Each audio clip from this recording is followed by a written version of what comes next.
Alors, sois béni au nom de Jésus-Christ et bienvenue sur les tropiques. C'est un privilège et une grâce de pouvoir partager encore la parole de Dieu en cette journée. Et avant toute chose, nous allons prier. Père, nous te louons, nous te rendons grâce pour le privilège de nous asseoir à ta table encore en cette belle journée que tu nous accordes. Donne-nous de pouvoir partager ta parole, ô Dieu, et d'être édifiés, ô Seigneur. Donne-nous le discernement, ô Dieu, afin de prendre comme les chrétiens de Béret, ô Seigneur, le message que tu veux nous donner et qui vient de toi. Je prie, ô Dieu, afin que tu prennes la première place, ô Seigneur Dieu Tout-Puissant, et que ta volonté soit faite pendant notre temps de partage. Saint-Esprit, viens maintenant et utilise ma bouche pour donner l'enseignement que tu veux transmettre à tes enfants. Je prie, ô Père éternel, que nous ayons une bonne écoute. Dispose-nous, ô Dieu, corps, âme et esprit au Seigneur en ce moment afin de recevoir cette bonne nourriture spirituelle que tu vas nous donner. Merci parce que tu fais au-delà de ce que je peux te demander dans le nom de Jésus-Christ. Amen. Sois béni au nom de Jésus-Christ. En cette journée, j'aimerais partager juste une méditation avec toi. Je l'ai intitulée « L'ami du loup ». Et nous allons voir ensemble pourquoi je l'ai intitulé l'ami du loup.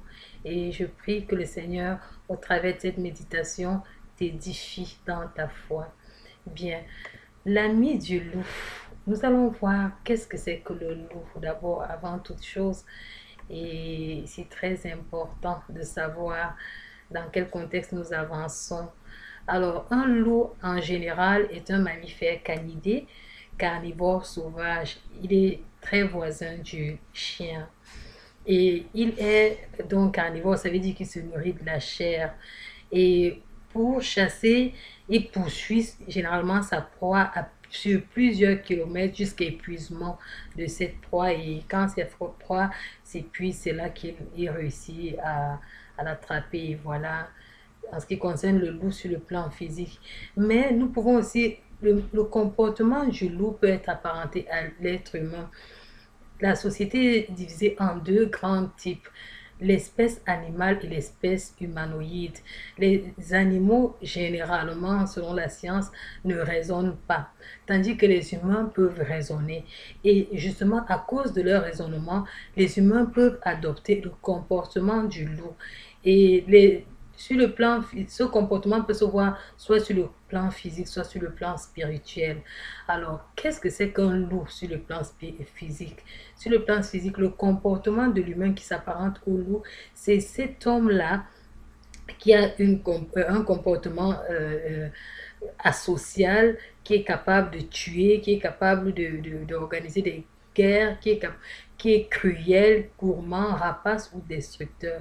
C'est ce genre de comportement qu'on apparente de manière métaphorique à l'homme loup, à l'homme loup. Mais sur le plan spirituel, l'homme loup peut être apparenté à celui-là qui est capable de tuer la foi de quelqu'un. Et généralement, l'homme loup sur le plan spirituel a des acolytes. La Bible nous dit dans le livre d'Ézéchiel au chapitre 22, verset 27, que le loup déchire ses proies, il répand le sang, il perd les âmes pour assouvir sa cupidité. Et donc, voilà à peu près. Pour mieux comprendre notre méditation, je vais essayer de vous situer dans le contexte spirituel un peu qu'est-ce qui se passe. Sur le plan spirituel, alors Dieu a un royaume et dans son royaume actuellement au temps de la grâce, il a institué Jésus-Christ comme le chef de l'Église. Et Jésus-Christ généralement s'apparente au berger qui garde les brebis. Et les brebis sont les chrétiens. Mais il se trouve que comme dans la nature, les brebis subissent les assauts réguliers des loups. Et le loup, selon la conception du royaume de Dieu, est apparenté au diable. Et donc, voilà à peu près dans le contexte biblique, le contexte du royaume de Dieu, les significations du loup et des brebis des brebis et du berger. C'est important que nous puissions comprendre ça. Ça nous permettra de mieux comprendre notre méditation. Parce que si tu t'identifies à une brebis du Seigneur, à un chrétien, alors le loup pour toi c'est le diable, ou bien les gens qui travaillent avec le diable. C'est pour ça que dans 1 Pierre au chapitre 5 verset 8, il nous est dit d'être sobre, de veiller, car notre adversaire, le diable, rôde comme un lion rugissant, cherchant qui il dévorera. Et nous allons nous rendre compte que dans le comportement du loup, le loup, on nous a dit que le loup est persévérant, il poursuit sa proie jusqu'à ce qu'elle s'épuise. C'est pour ça que le Seigneur nous demande de veiller, parce que le loup peut se comporter de manière persévérante autour de toi jusqu'à ce que tu tombes. Bien, nous allons continuer avant d'entrer sur les explications spirituelles. Je voulais juste nous situer pour que nous puissions comprendre ce que je suis en train d'expliquer. Alors, nous avons identifié que celui qui pourrait tuer notre foi, c'est le diable. Et c'est lui que nous pouvons considérer ici comme le loup. N'oubliez pas, notre thème, c'est l'ami du loup. Bien, la brebis, comme je l'ai dit tout à l'heure dans le livre de Jean 10, verset 11, a un berger. Et ce berger-là, il nous dit qu'il donne sa vie pour ses brebis. Et nous pouvons le voir dans le sacrifice de Golgotha, comment Jésus a donné sa vie pour des pécheurs, pour ceux-là qu'il considérait comme des pécheurs, dont des brebis, pour ceux-là qu'il apportait la bonne nouvelle. Bien. Alors, le loup, maintenant, dans le royaume de Dieu, cherche des acolytes. Alors, qui sont les acolytes du loup? En essayant de méditer sur cette parole, je me suis rendu compte qu'on peut distinguer trois types d'amis du loup. Il y a les amis conscients, les amis ignorants et les amis inconscients. Les amis conscients sont ceux que Matthieu 7, 15 identifie comme des faux prophètes. Ils viennent à nous en vêtements de brebis, mais au-dedans, ce sont des loups ravisseurs. Et 2 Corinthiens 11, 14 nous dit que ce n'est pas étonnant puisque Satan lui-même se déguise en ange de lumière. Vous voyez, donc les amis du loup portent des vêtements de brebis, mais se comportent, mais en dedans sont des loups ravisseurs, comme leur père le diable. Et ils viennent pour détruire les chrétiens. Il y a donc la deuxième espèce d'amis du loup, les deuxième catégorie, sont les amis ignorants. Ils se distinguent par ils ne distinguent pas leur gauche de leur droite. C'est généralement les gens qui n'ont pas la crainte de Dieu et qui se comportent avec légèreté et qui ne connaissent même pas Dieu. Et ils sont donc manipulés à tout gré de vent par le diable. Et ces personnes-là, la Bible nous dit dans 1 Corinthiens, chapitre 2, verset 14, que « Mais l'homme animal ne reçoit pas les choses de l'Esprit de Dieu, car elles sont une folie pour lui. Il ne peut les connaître parce que c'est spirituellement qu'on en juge. » Donc, l'homme animal ici, c'est les personnes qui ne connaissent pas Dieu. Ils se comportent n'importe comment. Le loup peut les utiliser ils sont à sa disposition. Il peut en faire ce qu'il veut parce qu'ils ne connaissent pas Dieu, ils n'ont aucune protection divine. Bien. La troisième catégorie d'amis du loup, ce sont les amis inconscients. Et c'est ceux-là qui sont les plus dangereux parce qu'ils ne savent pas que ce qu'ils font sert les desseins du loup. Et ces amis-là, généralement, ce sont des chrétiens mal affermis qui jouent avec le péché. Ils sont donc dans les mains du diable comme des instruments pour corrompre la bergerie. Il y a un proverbe dans le monde qui dit « Un fruit pourri gâte tout le panier ». Donc, quand un d'eux se retrouve dans le panier, toute la bergerie est en danger parce qu'il est capable de corrompre toute la bergerie. Il est capable d'apporter la mauvaise doctrine dans la bergerie.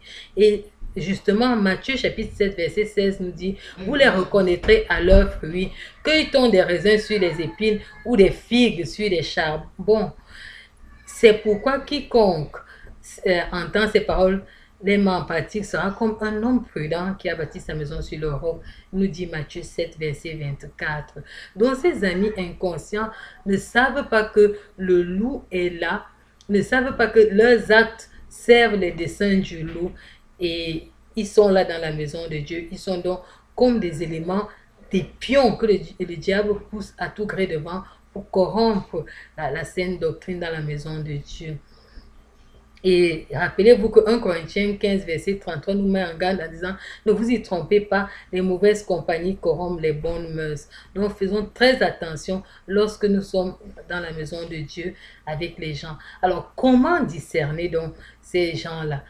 La première chose que tu as, qui est à ton actif, c'est la connaissance du bien et du mal que tu as hérité du jardin d'Adam et de Ève.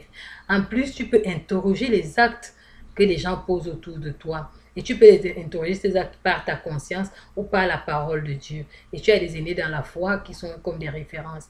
Ok.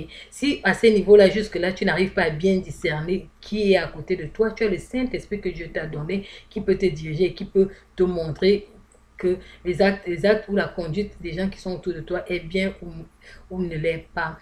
À ces trois niveaux-là, si c'est que jusque-là, tu n'arrives pas à trouver élément de réponse, alors là, tu peux prier.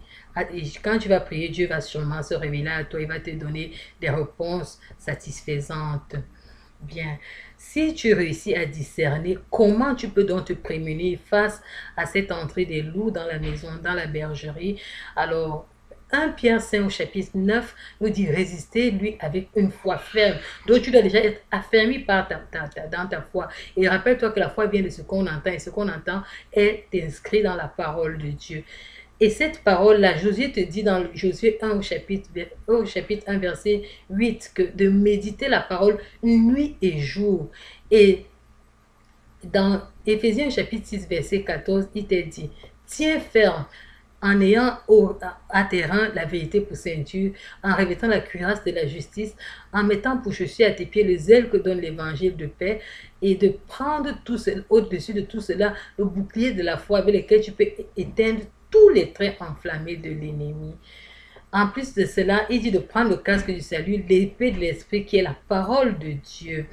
Et pour couronner le tout, il te demande de faire des prières en tout temps par l'esprit. Toutes sortes de prières et de supplications. Et accompagné d'une persévérance. Il faut faire tout cela. Ça va te prémunir contre ces amis du loup, ces différents types d'amis du loup. Alors, voilà ce que je voulais partager avec toi. Qu'est-ce qu'on peut retenir? Tu peux juste te poser la question, qui es-tu? Qui suis-je? Suis-je un ami conscient du loup? Si tu es un ami conscient du loup, je profite de cette occasion de te dire de te repentir.